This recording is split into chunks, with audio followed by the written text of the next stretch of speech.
just to show that digital technology is only as good as the people that use it, so my apologies for that. Anyway, Prynhawn, good afternoon and welcome. My name is Chris Burr and I'm the tutor at St Padarn's with responsibility for CMD, or Continuing Ministerial Development. This particular webinar is the 7th and penultimate one in our series on digital ministry. The previous 6 webinars have all been recorded and uploaded onto the website. So if you go on St Padarn's website, you'll find a link there from the front page, but you should also find it appearing in your chat box as I speak. Now, Zoom has rapidly become part of our everyday lives in recent months. Love it or loathe it, the vast majority of us are needing to engage with it. So I'm absolutely delighted today to be joined by Reverend Canon Robert Townsend from the Bro Serial Ministry area, and also the Venerable Andy Herrick, who's the Archdeacon of Anglesey. Both are here to share their wisdom and their experience of using Zoom with us. Just before I hand over, for those who may be joining one of these webinars for the very first time, I just want to briefly explain the format. Robert and Andy will speak for about 45 minutes or so, and then that will be followed by a period of up to 30 minutes, which we've set aside for questions and further discussion. So if there's a question that comes to mind while they speak, perhaps if there's something you'd like them to clarify or expand on, please post that as we go along in the Q&A function, which you'll find at the bottom of your screen. These questions will be collated as we go along, and I'll use them as the basis for our Q&As at the end. Please note we may not have time to address all of the questions answered, and if there are a number of questions that are very similar, we may just choose to ask one of those. So apologies in advance if we don't manage to come to your particular question, but we'll do our very best with the time that we have. In asking a question, if you prefer to ask that question anonymously, then just enable the anonymity feature before you pose your question, and then your name won't come up. As I mentioned a moment ago, if you do miss anything or you want to refer back to this webinar at any time, it is being recorded and will be available to view, hopefully within the next couple of days, as I said, on the St Padarn's website. And there are some handouts and other information available from today as well, and we'll make sure that that gets posted as well. Finally, in the next 48 hours, you'll automatically receive a feedback request via email. It's very short, very straightforward. I would really encourage you, if you can, just to take a moment to fill that in for us. The feedback we've had so far has been invaluable because this is also new to us. So we're all learning together as we go along. If you're interested in such things, there are 68 of us registered for our webinar today. So hopefully you'll understand why we can't make it more interactive than it's going to be. Neither can we ask people to ask questions aloud as we go along. So that's why the speaker's on screen and only the speaker and not a myriad of faces. But it is really good to have you with us this afternoon. So without any further delay, I'm going to hand over to Robert, and he and Andy will enlighten us with all things Zoom. Robert, over to you. Thank you, Chris. Good afternoon, everyone. Pnawn da, croeso chi I Beaumaris. Welcome to Beaumaris here in Bro Serial on the Isle of Anglesey. It's good to be able to share this with you this afternoon, and I'm sure that some of you will have worked out things about Zoom that I haven't as yet. I'm about to share my screen and we'll then crack on. So here we go. Let's just get the presentation up and running before we do that.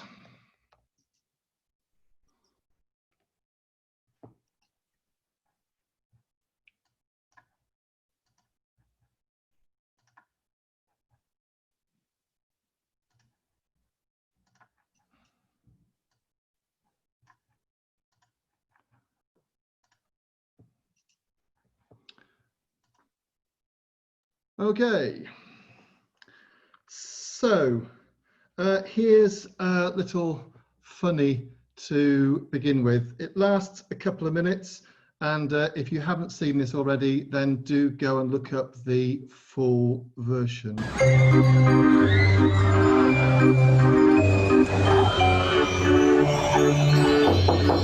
Please come in, take a seat. Hi, nice to meet you. Nice to meet you. I'm a bit nervous. I've actually never done anything like this before. So, you would like to know the future? Yeah, of course. That's why I'm here. That's why I've paid. Are you sure? I'm absolutely certain. So, this is very serious. I will look into my crystal ball and I will tell you your future. All right. Crystal ball, please. Show me. Tell me. Show me the future. I can see you are a comedian. Yes, but no points for that. I am quite successful. Next year, you will no longer be comedian. No? You will be substitute teacher and amateur hairdresser. Really? I'm afraid your friends will no longer come within 2 meters of you. That can't be the case. I'm having a huge birthday party next year. Cancelled! You will sing happy birthday, though, to yourself. Every day. At least 8 times. That's very sad. I see you now. You are in a shop. You are at the till. You are very, very nervous. You are wearing a mask on your face and gloves on your hands. Am I robbing this shop? Am I going to be a robber? Is this crystal ball actually working? Whoa, please. Okay. Please, stay back, do not touch ball. Sorry. Please don't touch crystal ball. Antibacterial. Oh, please, come on. Please don't touch balls. Do you always carry hand sanitizer with you? Really? But I can tell you that you will have many meetings. These meetings will always be in your kitchen. You'll never wear trousers. And the meetings will always begin with the words, "Can you hear me? Can you hear me? I can see you. I can't hear you. You need to unmute it. Press bottom left. It's in the I'm texting you. Good. I can hear you now." None of that makes any sense whatsoever. How?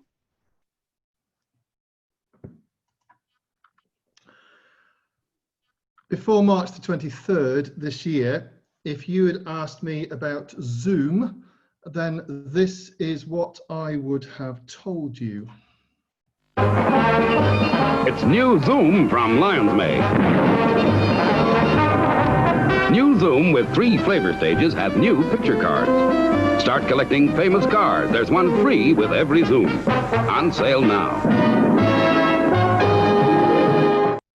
As far as I was concerned, Zoom was a lollipop, but then that all changed.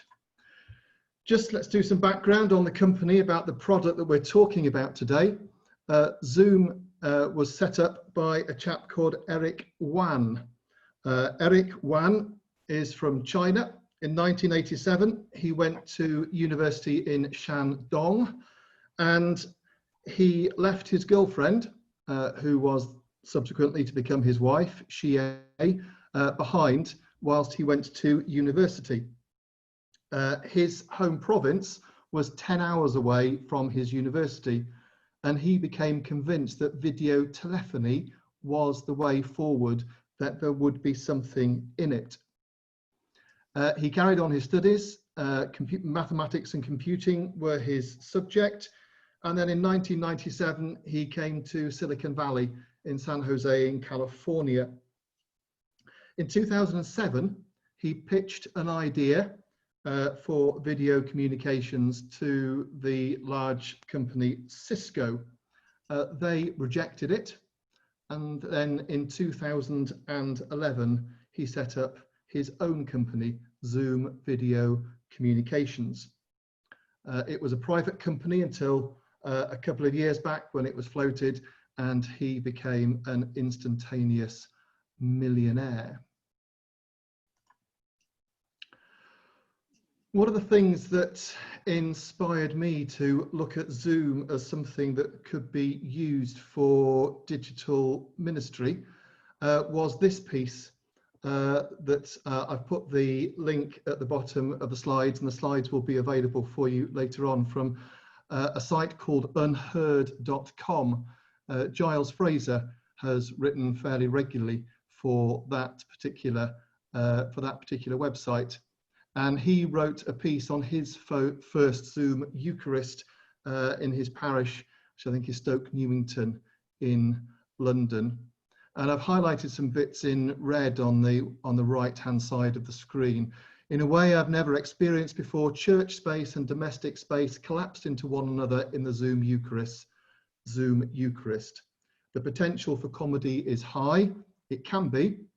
I had problems with a dog just before we started today, but it's all totally natural. He went on, the idea that the sick and housebound will be able to join our Sunday service from home is something we will want to continue. And then, can we get bread and wine, hold it up near the computer screen, someone asked. That way you can consecrate hours at home. That felt like a clear no to me, as the Church in Wales has said if you're doing a Zoom Eucharist. But I'm not sure Eucharistic theologians have ever considered anything like that. So many questions, so few answers. And that is where we find ourselves at this present time, with a new format, with a new way of doing ministry, with a new way of interacting with people, and yet we haven't got all the answers, and we'll need time to think through everything associated with it. So here on Anglesey, if you wonder what has been going on with Zoom, I've listed everything here that I can think of that's been happening. We've been having prayer meetings over Zoom. We've been having coffee mornings. We've been doing evangelism. We've been doing services. There have been Bible studies. There have been the ubiquitous Mac or PCC meetings, and Zoom has been a means of, during this lockdown period, doing pastoral ministry, just talking to people, as well as doing ministry in care homes. We've had a number of clergy here who have sort of got their local care home to sort out a Zoom connection fed into a television, which has enabled them to offer services to those in care homes. There are a myriad of things that you can do, and I'm sure there are a lot more as well. If you had told me at the start of March that I would take part in a regular prayer meeting over Zoom, as we have on a Wednesday morning and a Wednesday evening, I think I would have just shook my head in complete disbelief.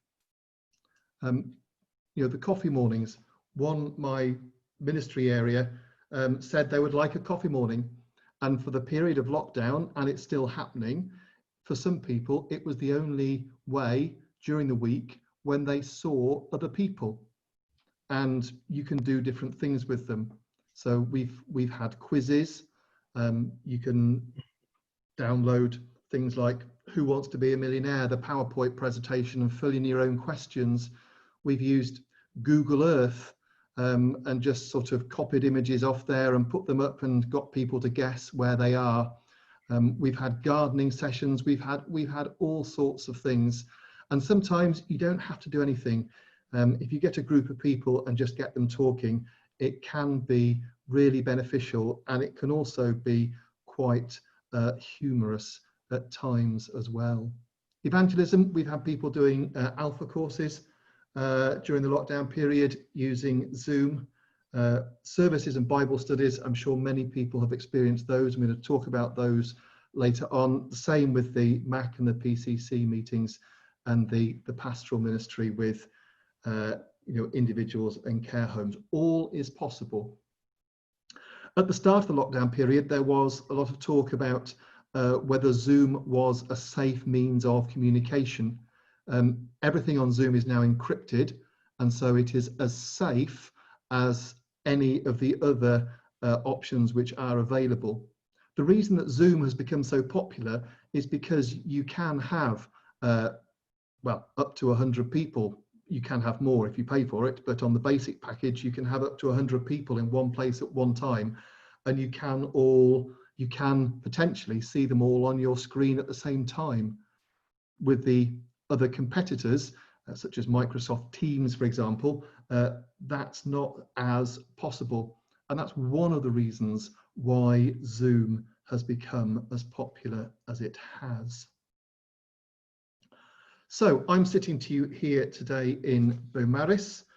What am I using to communicate with you today? I have made my cursor purposely slightly bigger, so you should be able to see it as it moves around the screen. So I've got my laptop there, obviously. However, the laptop does have a camera, but I choose not to use it. I have a separate camera. This thing here is a Logitech C920 webcam. It's about 7 years old now. It's got a much improved camera over the one that's in the laptop, as well as a much improved microphone. It's actually got stereo microphones if you want that sort of thing.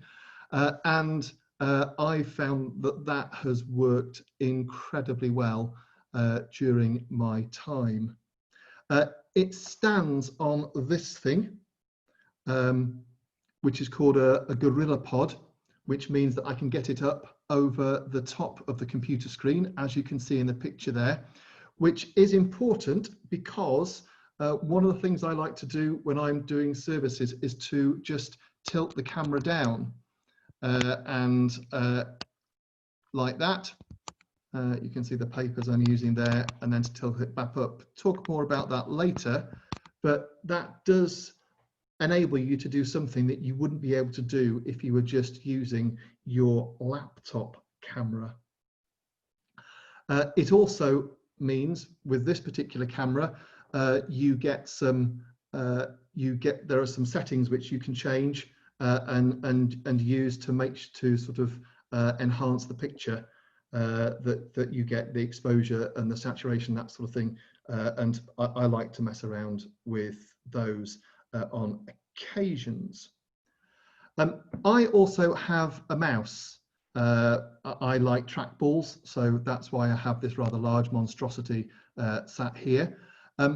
If you wonder why I've got the mouse there, well, the reason is if I'm taking a service and I'm using this area here, if I've got a chalice and paten in there for a Zoom Eucharist, if I then wanted to change the slide, I've then got to get to here on the trackpad, and the potential for me being ham-fisted and knocking something over is great. So I prefer to have a mouse close by to my right hand, because I'm right-handed, where I can easily get to everything that I need to get to.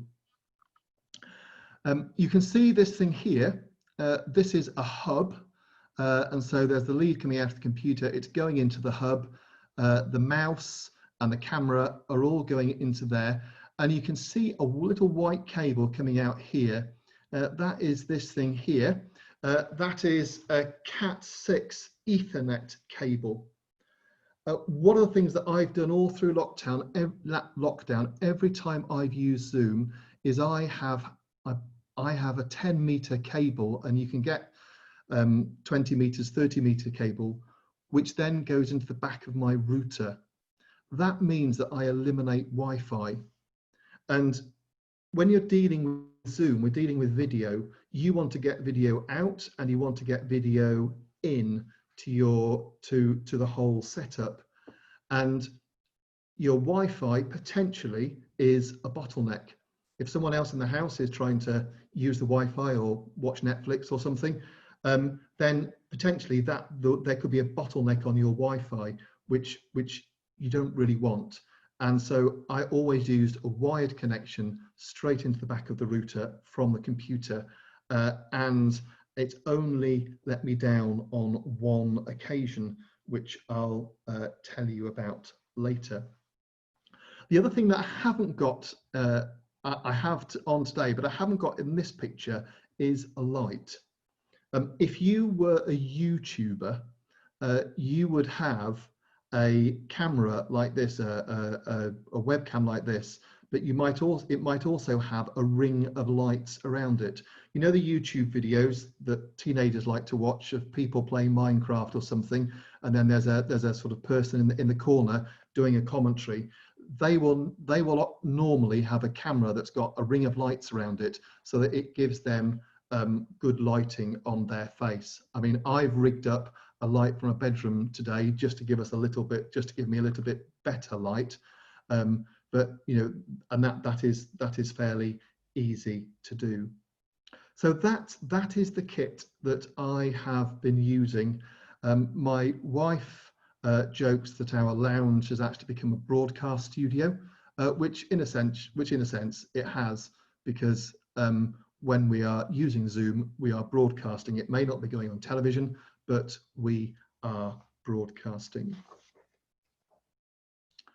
Okay, I'm going to assume now that you've downloaded Zoom, that you have set up your account, and you are just wanting to sort of know where the settings are and all that sort of thing. So this is a screen grab of the Zoom app. You may recognize it where you come into when you want to get set up a new meeting or something. And in the corner, just here, you can see that little cog. And when you hit that little cog, you end up, gone too far there. Let's go back. You end up in the Zoom settings app. This helps sort out your settings for the app itself. So your video, your audio. So this again is a screen grab of mine. You haven't got a picture of my study, but you've got a picture of me with a meerkat. And you know, you can do various things. If you've got two cameras, you can choose them there. Virtual background is on there. Don't do it. It can be really nice, but it can also it doesn't work perfectly all the time, and it can make you look a bit sort of hazy at times, and it's not something that I personally would recommend. But if you're going to be using Zoom, then you'll need to just have a delve through these settings and see what you would like to change and how you want to have it. I do have the touch up my appearance. I'm as vain as anything. The other place in Zoom, which is really important that you need to know about, is the apps or the settings in the web part of the app. So if you've got a Zoom account, if it's a basic one or a pro one, if you're using the basic, then you'll be limited to 40 minutes at a time. But if you're using the pro one, which I think costs £14.50 a month, something like that, then you can use it for an unlimited time. And I had a conversation with my ministry area treasurer and pointed out to her that sort of a Zoom subscription for the ministry area was about the same as 30 miles traveling in the car, and therefore it represented really good value and really was a no-brainer, and she conceded at that point. What we've got in here, when you log into Zoom and when you log into my account, which is up on the top right, I think on the top right, just under there, this panel comes up. The meetings that you can set up in the earlier in the app settings that we looked at, they appear here. There are different types of meeting. You can have one-off meetings, for which you set a code and give the code to the participants. There's your personal meeting room, and then the one that I've used the most are these recurring meetings. So you can see here that says Zoom Bro Serial. So every time we have a Zoom service or a coffee morning, or every time I meet with someone on Zoom, then we use the Zoom Bro Serial recurring meeting. The advantage with a recurring meeting is that the meeting ID and the password or the links are the same and they don't change. Some people say that's not a good idea. They should last for a month and then you should change them. I've just used them all the way through and I haven't had a problem. One thing I haven't done is I never ever put a Zoom link on Facebook or on a website. or on Twitter or anything like that. For everything Zoom-wise, people have to send in the email and request the link. If you put stuff out there on a website, then there is a potential that someone's going to get in who you don't want there. But that's how I've done it, and I haven't had a problem yet. One thing that can happen when you're holding a meeting is that people will click the link and you'll get a text message saying, oh, the link isn't working. I've told people to sort of restart everything and then try again. And if that doesn't work, then to use the app and to log in with the number and the password. And that normally works on every occasion. It's only very rarely has that not enabled someone to get in. It's technology, it's not perfect, but that normally, if you're getting those problems, that is a way of getting people in. Now this button here, the settings button, or this link here, that's really important because that opens up a whole host of settings that potentially are very important. You can see these sliders here. If there's blue showing, they're on. If there's no blue showing, they are off. And you have the chance to put all of these things on or off. So one-click join, for example, you can make it by putting the slider in so that someone's only got to click the link that you send and they don't have to put in the password. Let's come back to co-host. Telephone, if people wish to dial in to a meeting, that's perfectly possible. Obviously you won't get any video, but then they can use that. Come back to remove. Screen sharing by others. Sometimes you might want to enable other people to share their screen. You need to enable that here. Breakout rooms, not something I've used much of, but they are important. If you've got a Bible study, for example, and you want to break into smaller groups, you can enable the breakout groups or the breakout rooms, and then as the host, you can set up how many you want, and the meter, it will do it for you all automatically. They're actually quite impressive. You set the time, you press the button, the people go off. As the host, you can go round the different rooms. You can set yourself up to go around the different rooms, and then people get a minute warning, and then when the time is up, everyone magically comes back together. The other thing you can do here is live streaming. You can live stream to Facebook. You can live stream to YouTube if you've got over 1,000 YouTube followers. I actually found that really scary the day we set it up. We've done it a couple of times now. So we have our Facebook page. You set up, go live on your Facebook page. You get the information that you need from the live bit of your Facebook page.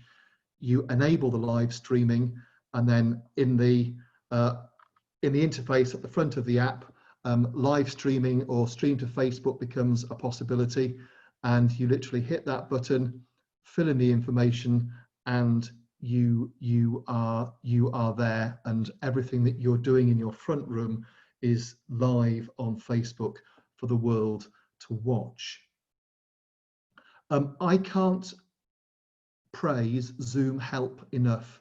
If you're unsure of anything with Zoom, if you just go into your search engine and go Zoom Help breakout rooms, the Zoom Help files are really good, really clear, really self-explanatory, and they will guide you through the process that you need. Let's go back to co-host. Having a co-host is something that I do automatically now every time we're having a service or a meeting. That enables somebody else to do the things that hosts can do. Not quite all of them, but most of them. So it also means something else as well. If you are the host and you don't have a co-host, and if you lose your internet connection or there's a power cut in your house, then you lose the meeting completely, totally, and utterly. The whole thing just goes. However, if you have a co-host, that co-host, the minute that you, the host, disappear, the co-host becomes the host and the meeting stays intact. It's happened to me once in these last 5.5 months or so. And in the middle of a Welsh Zoom Eucharist, connection went down and they just sat there talking amongst themselves for 2 minutes until everything came back on again and I logged in and away we went. And that all happened because we had the co-host. Didn't realize it before then, but now every time I always use a co-host. Remove. When you're the host of a meeting and you, in the bottom of the interface, you click the participants panel. The participants panel comes up on the right-hand side, and next to every participant, you can mute them, and there's a thing that says more. If you click on that thing that says more, then you get a host of options. That's how you make someone a co-host in that options there. But you can also remove someone from the meeting. I did it once because someone said, "Oh, Robert, we're going to log out now," and they got up, walked away, and they were still in the meeting, and they didn't need to be hearing what else we were doing. So I then pressed remove.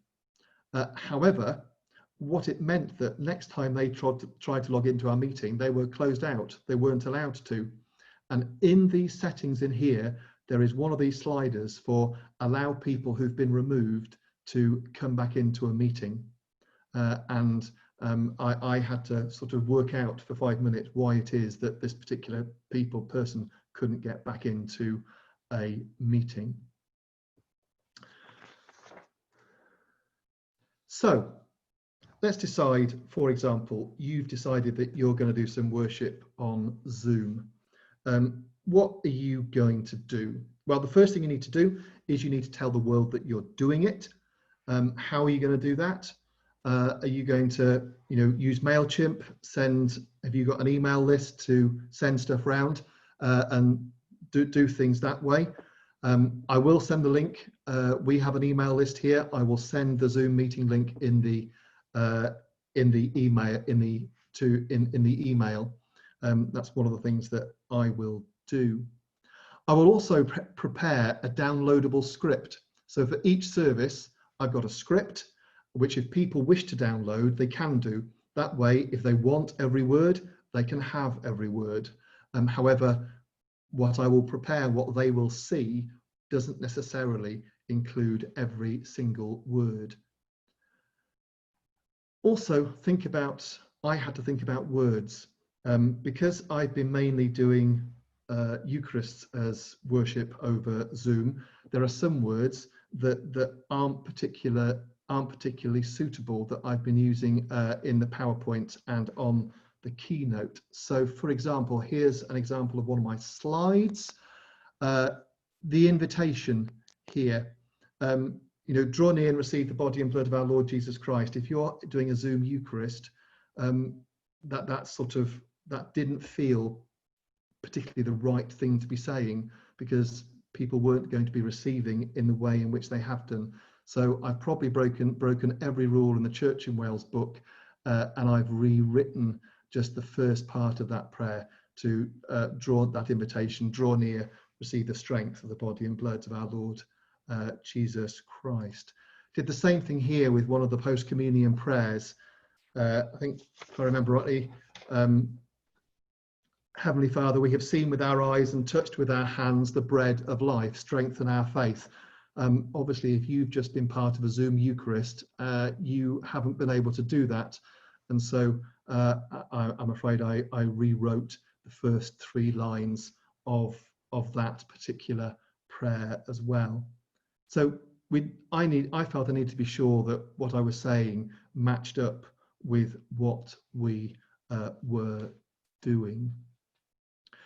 So PowerPoint and Keynotes, or Keynote if you're a Mac user, it is something which you probably need to do. You saw from mine, I do them bilingually. People do them in all sorts of different ways. Some will have words on, some will be much more image based. Of course, if you do that, then you're going to go into screen share mode, which is what we're doing here today. One thing with a screen share is when you go to screen share, like I did at the start of the meeting today, there's always going to be a delay. Never fret, just relax and do what you need to do. And if you don't get it right first time, don't worry about coming out and going back in. You also need, if you're going to be playing audio, to share your computer audio. There's always a button in the bottom left of the share screen. That's a really important one to press. Now, one of the things that many people don't realize is when you're screen sharing on the basic and the pro plan, the people who are receiving at the top of the screen, they have a little thing called view options. You may have that today. It's worth getting people to play with those view options, be they on a computer or on a tablet, because you can do different things. You don't have to just have the screen with things down the right hand side. You can make it so that the screen share only takes up half of the screen, and then you've got the other half with people on. So it's always worth getting people to play around with those options. Back at the start of March, when we started doing this, we would have 5 minutes at the start of every Zoom meeting. We'd have someone who, Michael McIntyre, hadn't turned their microphone on, hadn't turned their camera on, was asking everybody, oh, how do I turn the camera on? That sort of thing. We got over that in about 3 weeks. We've had people well into their 80s mastering Zoom with little problem at all, even if they're on a tablet. The next stage then is to get people to play with those view options, so they get the view options that are right for them, and not to be afraid of playing with them to have different options. But some people sort of seem to think that you stuck up with what you've got when it's set up, and that you mustn't change anything, but those view options can improve people's experience. So what about delivery? When we're thinking of, be it a Eucharist, be it a service of the word, be it any sort of presentation. I think what you've got to remember is, or what I always remind myself, is that I've got a camera. I don't necessarily need to talk to the keyboard. I need to try and remember to look up and talk to the camera. Our eyes can smile. Have a look at this. This is a Welsh nonconformist preacher. It's a bit slow at the start. It lasts for a minute, but just have a look at this, because this chap, Reverend Gavin Roberts, he is really good. I downloaded this from Facebook. The video quality is not great, but you'll get the gist.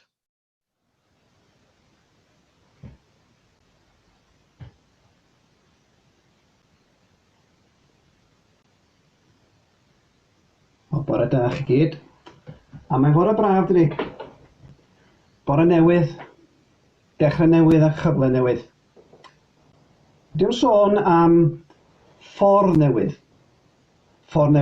o feddwl, ffordd newydd o weithredu, a ffordd newydd o fyw. Da ni wedi cael dechrau newydd yn barod, cael cwsg gyda nos. Da ni wedi deffro, wedi'n hadnewyddu, a mae'r tywydd yn braf, mae'r haul yn braf, mae pawb yn teimlo well, ydy. Ond beth cyntaf dwi am i wneud ydy cael air bach o weddi, i gyflwyno hynna'n i Dduw, lle gweddion. What he said, and whether or not people understood it, is irrelevant. It's just the way in which, at the start, he was smiling. He was looking into the camera, and the way in which he just talked and was natural. He was himself. I've seen this minister take a service previously, and he is excellent. And it was just like that. His delivery really was good, and he's had thousands of people watching his sort of sermons on Facebook, far more than any other Welsh-speaking minister that I've seen. And the one reason is because he's engaging and the way in which he's using the camera and using his eyes. And it's a real good reminder to each of us that this is what we need to try and be doing, even though some people like myself will struggle with being as good as he is. But it does make a difference. And it's going to be the same for us. We're having to wear masks more often, masks in our worship. And when we're distributing communion, someone like myself as a priest distributing communion, it's really easy to hide behind the mask, but you can make the experience so much more intimate if you smile behind the mask and then you smile with your eyes as well. Images are really important. If you're going to be doing lots of screen sharing, I'll show you some images in a minute, the sort of thing that I've been doing, downloading, using stuff from the internet, sometimes having to put them into a format which works better for a presentation, so a 16:9 format, because some images will be 4:3 or square. Hymns, music and contemplation. We have been using hymns in our worship. Our organist gets his wife to record him playing a hymn tune, and then he sends me the video file and I put it into the presentation, and then people can sing. We mute everybody when they sing, and that's another thing that you can use a co-host for. If you've got a co-host, someone who's sort of au fait with Zoom, if they can mute everybody at times apart from yourself, or when someone's doing a reading, mute everybody else apart from the reader, or if you've got a large number of people, you may have whoever's leading the service and then some responders to do the responses section. That's something that the co-host can really help you with. We've also used music at the start and the beginning of worship as well, and I'll show you an example of that in a minute. And the final thing is silence. We've not had a lot of that in this presentation, but silence can be really effective. One of the things through which God has worked is the prayer sessions that we've had. If you can imagine sort of 12 people together in a prayer meeting over Zoom, all sat in front of their computers, and we've had silences lasting 5 minutes before someone has started an open prayer, and I would never have believed that was possible, but it is possible, and it is possible to feel God working through that silence in that situation as well. So on Sunday, at the start of our Zoom Eucharist, this is what this is what I put on the PowerPoint, and this is just a taste of what people were listening to.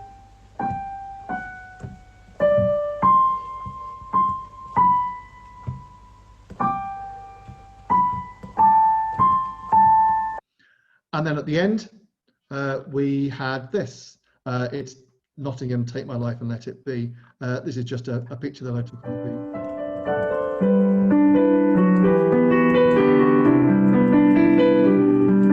And we used that with our. I took that photograph with an iPhone.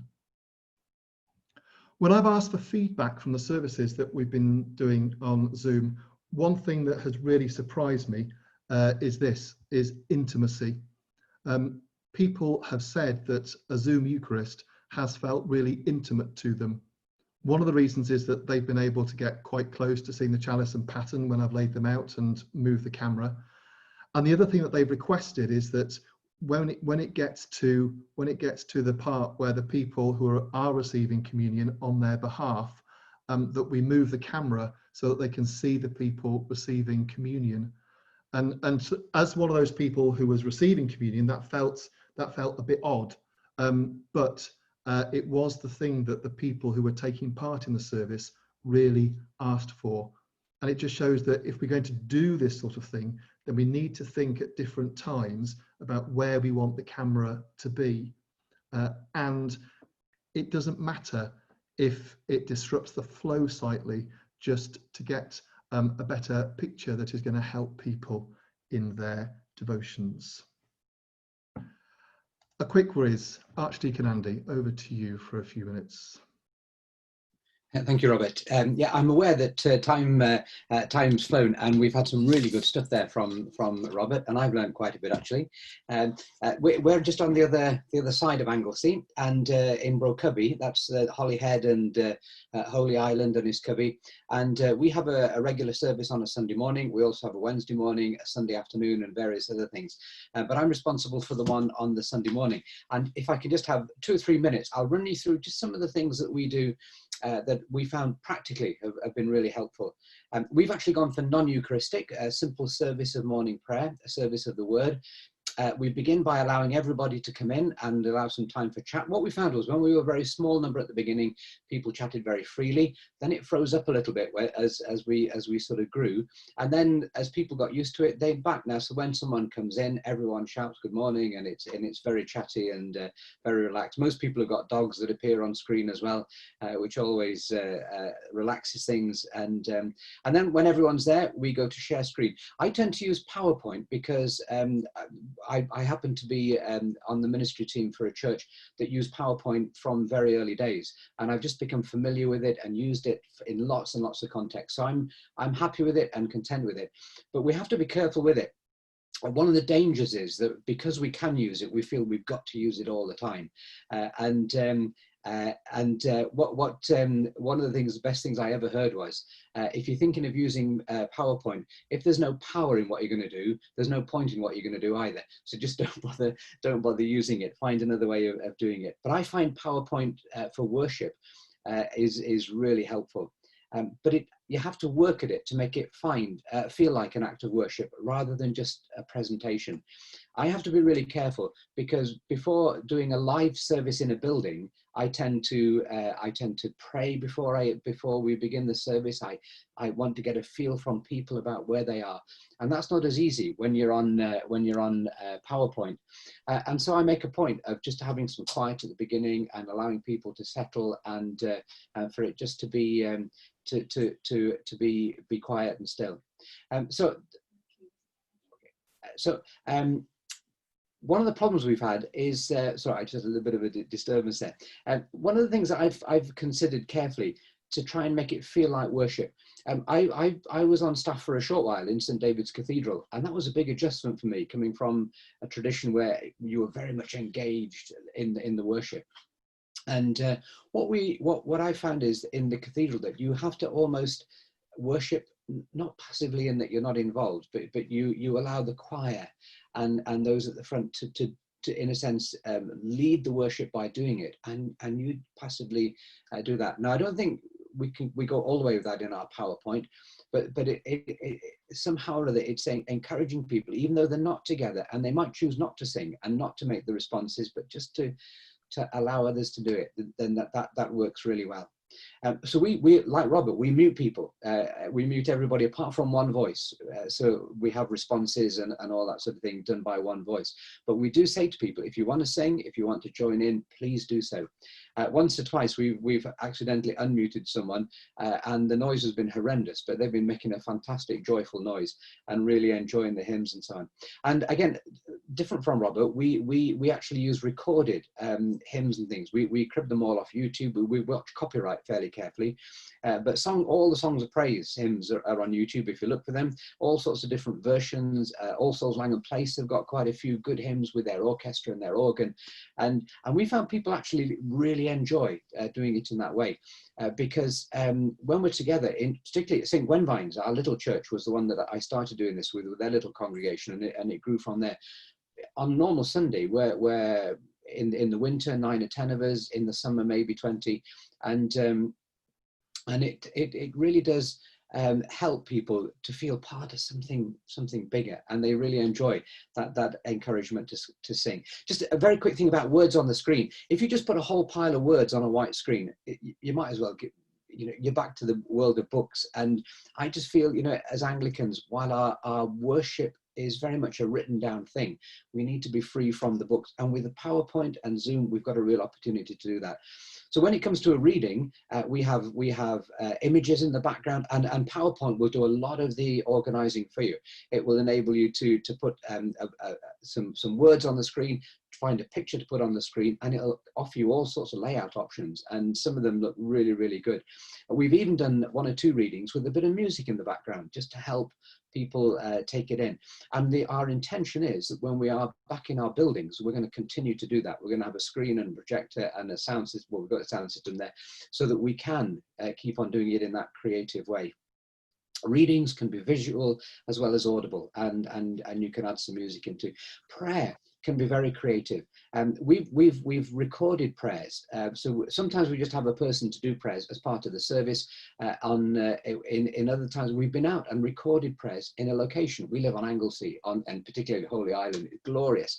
And so we've recorded prayers in the town centre, because of the sort of poverty levels we've got in Holyhead, and to really get a feel for where we are there.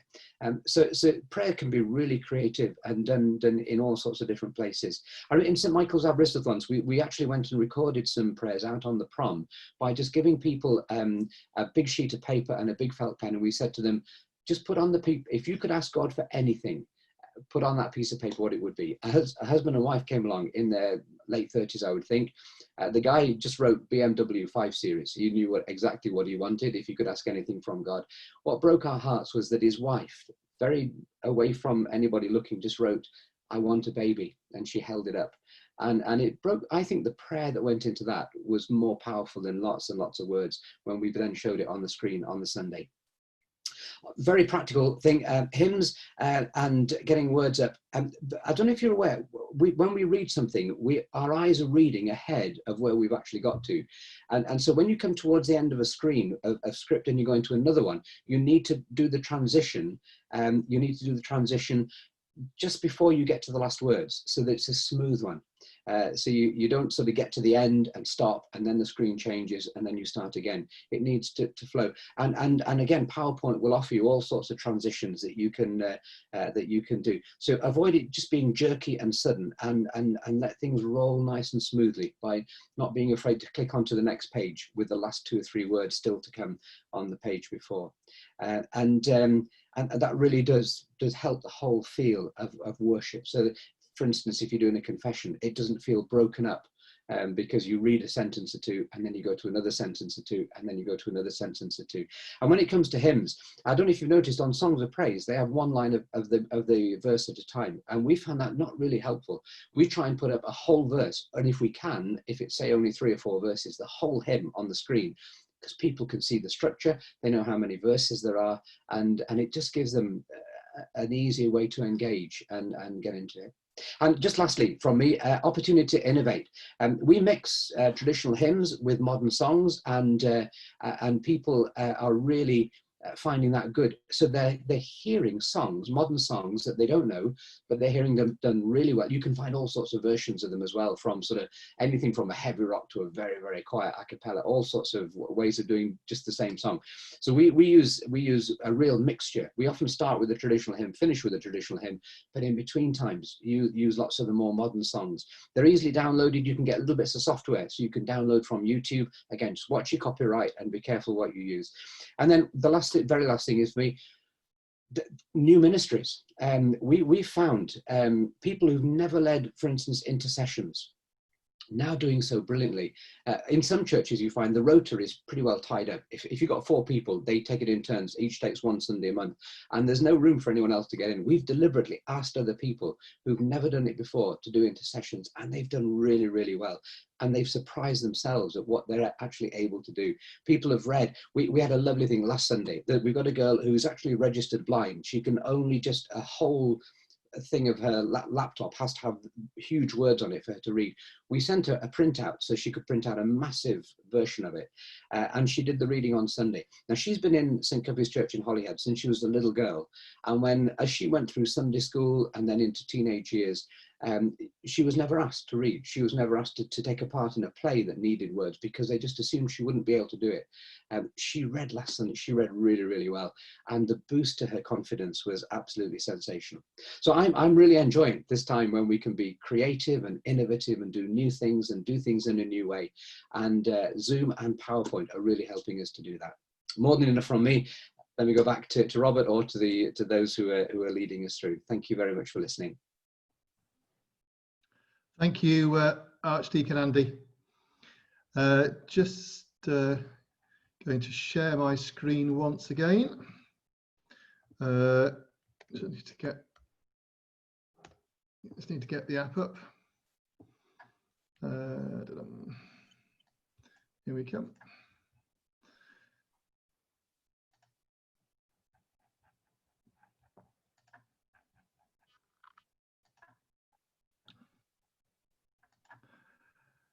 Going back to what Giles Fraser said in one of the first slides I showed, he talked about the chance, the opportunity for comedy is high.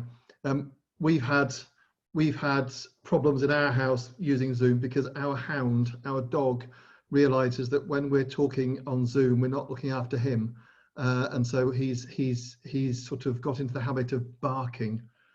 So I wanted to conclude the presentation today with this 2-minute video. It's a funny. It's Andrew Cotter, the BBC rugby correspondent, and I'm sure many of you would have seen it already. Right, guys, thanks for joining us. Just keen to have a chat about where we are, the situation at the moment. I think you're both there. Olive, hi, thanks for joining us. Mabel, you are connected, but you need to start your video. It's down at the bottom of the screen, a little. It's a camera. It looks like a biscuit. If you just nudge it with your nose, you should. There we are. You don't have to be so close. If you want to move back a bit. All right, thanks. Right, so basically an update as to where we are. I can see you both look worried, but the good news from head office is that neither of you is going to be furloughed, but we have to try and repay that loyalty with some of our own. I know that's supposed to be a strength of yours. So what we're looking for, what management are looking for, are ideas. Sorry, Mabel. This is one of the things that we have to address, the lack of focus at times, because, well, there's the inappropriate stuff with Kevin the Doberman from accounts as well, but one thing at a time. So there are things that we have to try and improve on. Well, I'm uncomfortable with the chat as well, but Mabel, you switched off the camera again. Can you switch it back on? You switch the video? Right, there we are. Okay, the annual report. You've pretty much ruined the sofas. 913 squirrels chased, none caught, so not a good return. So again, things to... Sorry, Mabel, if you're going to do that, could you just switch off the video function again so we don't have to see it? Right. Right, while Mabel's away, Olive, good news, you will be receiving a small bonus for slightly better behaviour. Okay, Mabel, we'll have a chat in a minute. I'm going to put you on mute so I can talk to Olive. Right, Olive, I've got a message from management, which I have to read out. You're a good dog. Yes, you are. Who's a good dog? You're a good dog. I'm glad it makes you happy. Okay, well, you just keep up the good work, and thanks for joining us. I'll see you on a walk. Right, Mabel, so if you could just take a bit of an example from Olive and follow her lead. Are you falling asleep while we're having this chat? This is all part of the problem that we've got to sort. She's gone. She's gone. Unbelievable. We should sack her. We should definitely sack her. She didn't get such good results.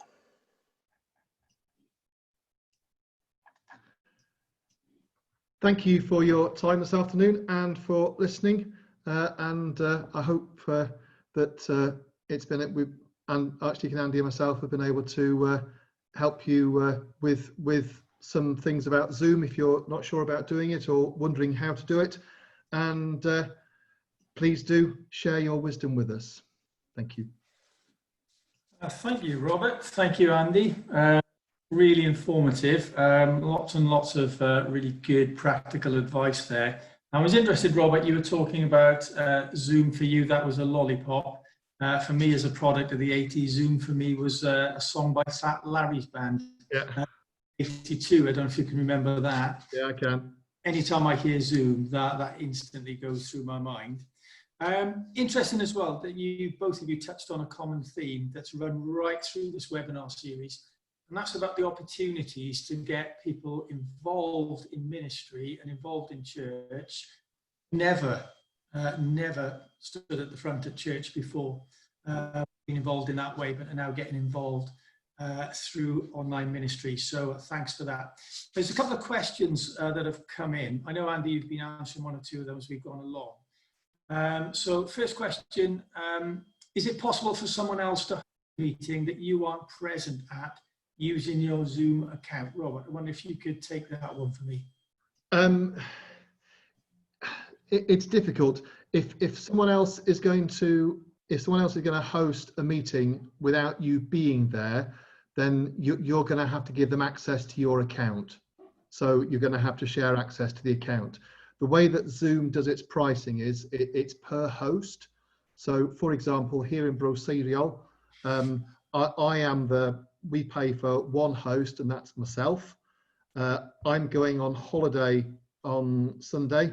And so my colleague will be doing the Zoom service.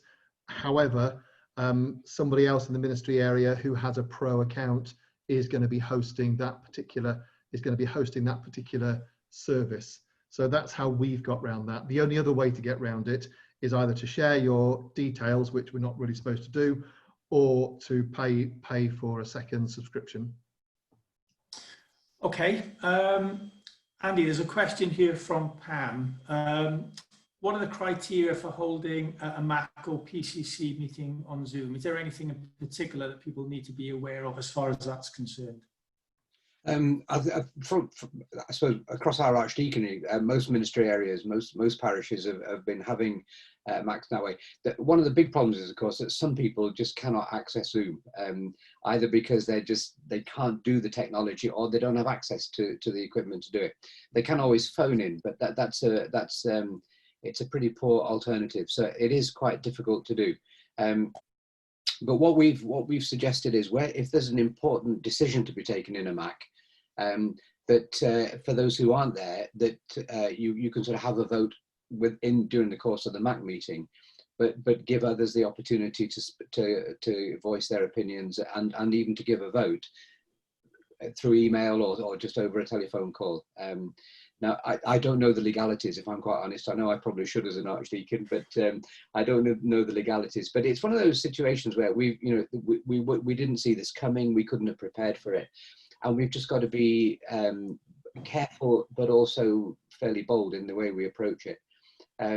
So ours here in Bro Cubby have been very successful. Most people, in fact, some people have surprised themselves that they've been able to get onto it. And as far as I'm aware, it's quite legitimate to make decisions and have votes and so on via Zoom. So I don't know if that does that answer the question, or was it on those particular? I hope so. Yeah. If whoever posted that question, if it doesn't, maybe come back and yeah. Again. Money usually comes into it somewhere. Robert, you talked about your conversation with your treasurer. And upgrading your Zoom account. Question here from Bronwyn. Can you use slides or scripts without paying for the privilege of using Zoom? Robert, can you take that? Yeah, without just checking up, I thought the only limitation of a basic Zoom account, so a free Zoom account, is that you're limited to 40 minutes. So I would think you can use the share screen facility. It's the 40-minute limit, and once you go into the main Zoom, once you pay for the Pro, then you get rid of that 40 limit. I don't think you can have breakout rooms and things like that in the basic one, but I think you can still share the screen. Okay. So not an awful lot of money really for the benefits you get to sign in for the upgraded version, particularly as a church. But then I'm not a church treasurer. Andy, question off Alan, very practical one again. Can you use a teleprompter on Zoom to help you to look at the camera while you're speaking? Is there a trick of the trade there? Although I use Zoom and PowerPoint, I don't know all the technical stuff, so I'm not even sure what a teleprompter would be. But I try and work hard just to focus on the green dot, which is on the top of my laptop, rather than look around. And it is quite tricky. I mean, there is, you know, if you're live in a church building, it's even quite tricky sometimes just to keep eye contact with the people around the building. Yeah, I'm not sure is the answer to that, but it is worth working at, because it does make a big difference if you're actually, the impression is that you're making eye contact with people rather than just looking around or looking at the screen or the keyboard rather than at the camera. Can I come in there, please? Yeah, of course. Go on. I'm aware of teleprompter software for all things Apple, because that's what I use. I haven't seen it being used in conjunction with Zoom, so whether or not there's a facility there to do that, I wouldn't know. However, just one thing that I didn't say earlier on, when I'm preaching in a service or giving an address, I tend to come out of the screen share, and it means that you've then got a group of people in front of you with whom you can actually have eye contact, and you can actually get some response. One of the problems with using this particular medium is that you know at the minute I know there's a whole load of people out there, but I can see yourself, Andy, and myself. And it's difficult to just sort of talk into something and you're getting no feedback at all. When we preach, you know, ministry of the word, you know, we get feedback from people because of their body language and the eye contact. And so I tend to come out of the screen share when I'm preaching, just to get that feedback and to help me to remind myself to look into the camera.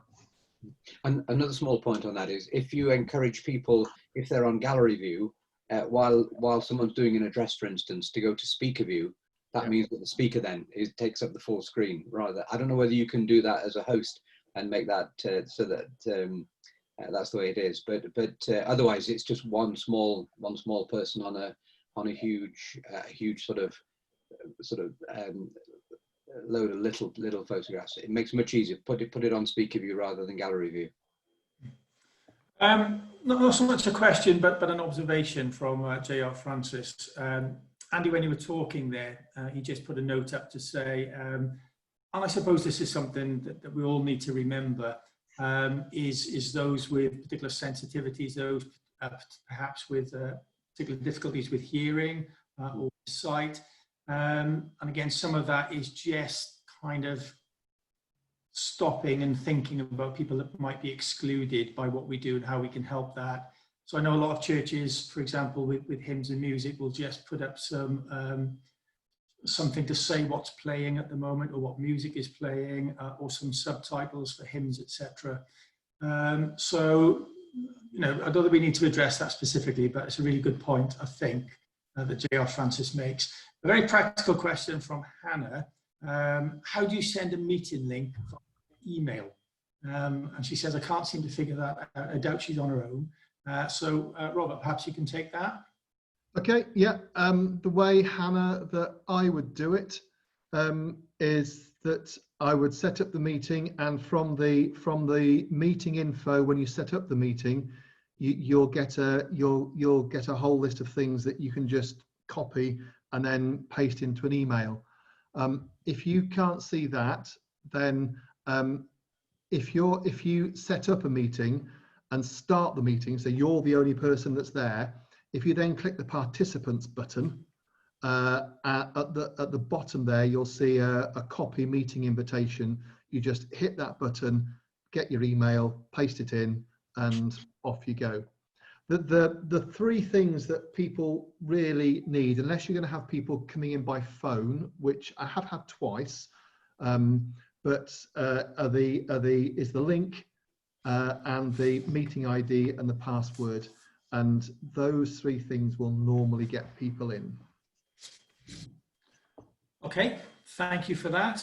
Now, a very practical question from Daniel here. He says, one of the Bible study groups I've been part of say they don't want to continue online once COVID lifts, even though I've reminded them that attendance has been great, and on a wet evening in November, it might not be as good if people have to travel. So this is a very relevant question at the moment, isn't it? And it, you know, Daniel's specific question is about Bible study groups.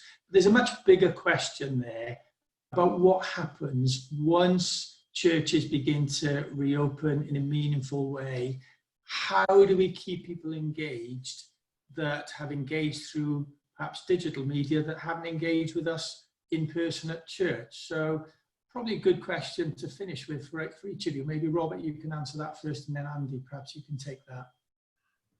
I think my first reaction to Daniel, I think it was Daniel, wasn't it? Daniel's question was, one thing that lockdown has taught us is that it is possible to do a lot using software such as Zoom, and I think for me, in my ministry in the future, there will be a hybrid setup.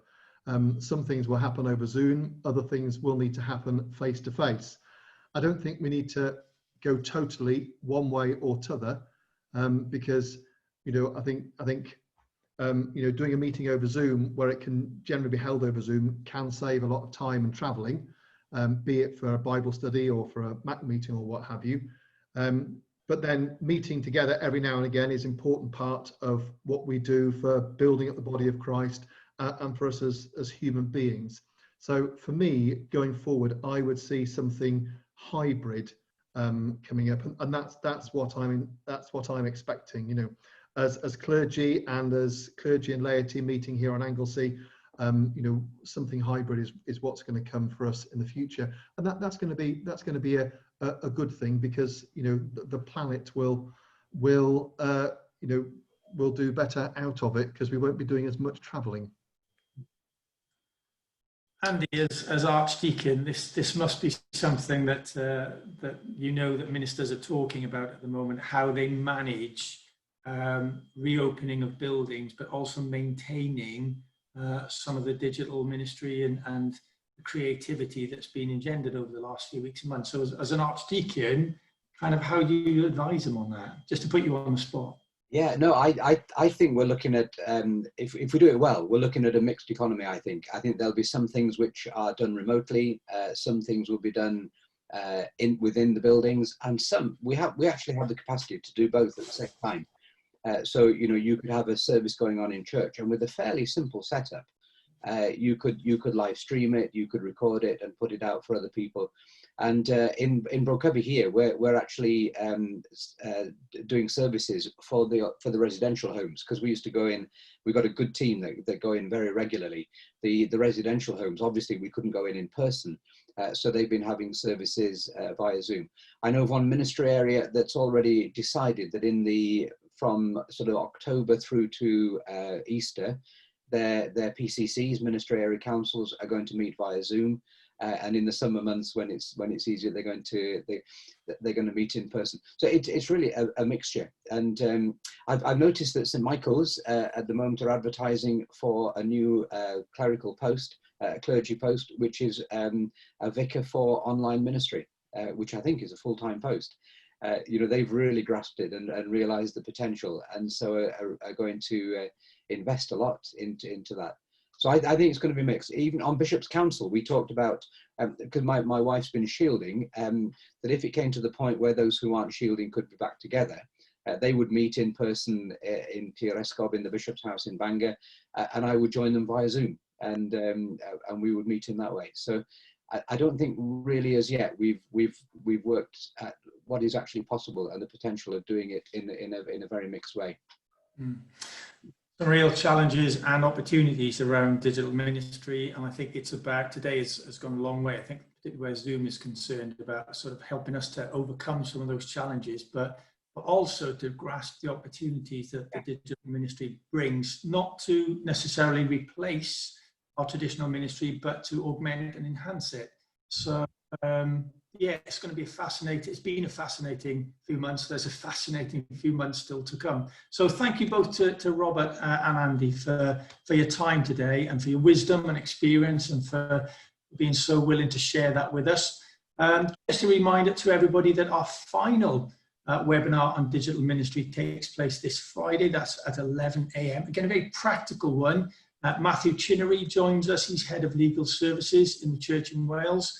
Tina Andrew, who's Heritage Officer for the Church in Wales, will be here as well, as will Emma Leighton-Jones, who's the lead safeguarding trainer here at St. Padarn's. Lots of very practical information there around copyright, licenses, faculties, safeguarding. So very practical information there. So again, join us on Friday at 11 if you can. If you haven't registered, just go onto the St. Padarn's website, go onto Digital Ministry, and you'll find a webinar there. You can register directly through there, or as I speak, you'll probably find the link comes up in the chat box there. Final thing to say is that through September, October, and November, we probably, even though we've come to the end of this series, maybe every few weeks we will come back and look at digital ministry, because it's a very rapid changing landscape, as you can imagine, with churches reopening. So we're going to come back and look at maybe some fresh challenges and opportunities that emerge over the coming weeks as well. But first, the last of this particular series will be on Friday morning. So for now, thank you again for joining us this afternoon, and I hope you have a good rest of the day.